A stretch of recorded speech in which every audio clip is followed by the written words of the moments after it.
Hi friends, ఇవాళ మనం చేయబోయే రెసిపీ సాబ్దాన్ దోశ. దీనికి కావాల్సిన ఐటమ్స్: ఒక హాఫ్ కప్పు మినపప్పు, half cup sabudana, cup rice, పావు స్పూను మెంతులు.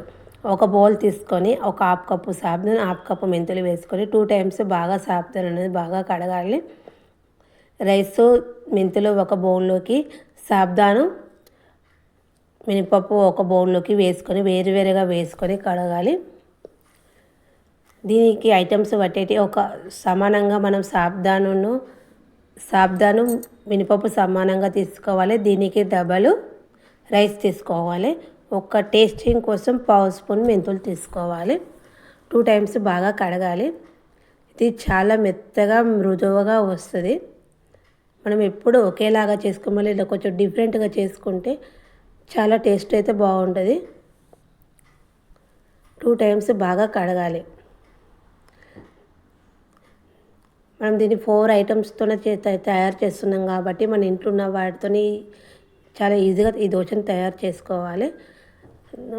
దాన్ని సాబ్దాను అవి 2 కడిగిన తర్వాత దాని నిండా నీళ్ళు పోసుకొని మూత పెట్టుకొని పక్కకు పెట్టుకోవాలి. వేరే బౌల్ తీసుకొని మనం రైస్, మెంతులు వేసుకోవాలి. మెంతులు వేసుకున్న తర్వాత ఈ రైస్ కూడా 2 టైమ్స్ బాగా కడగాలి. మనకు ఈ రైస్ అనేది కడిగితే మనకు దోశ అనేది టేస్ట్ బాగా వస్తుంది.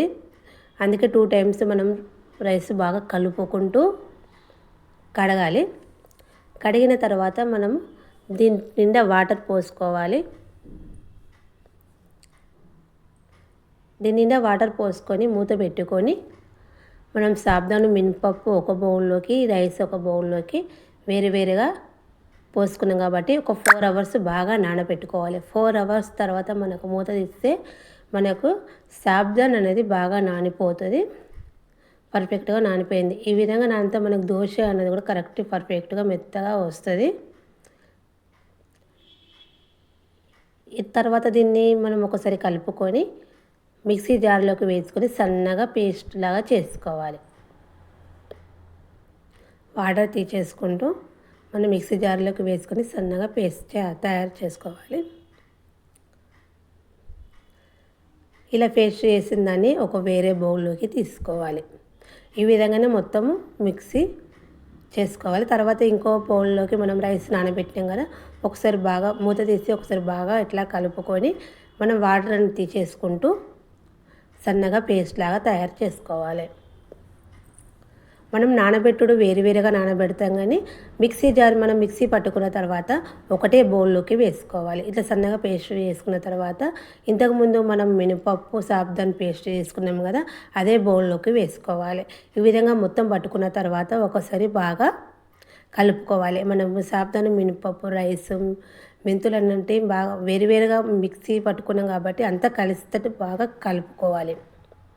పిండి అనేది బాగా కలిపిన తర్వాత మూత పెట్టి దీన్ని ఒక 8 అవర్స్ నాననివ్వాలి.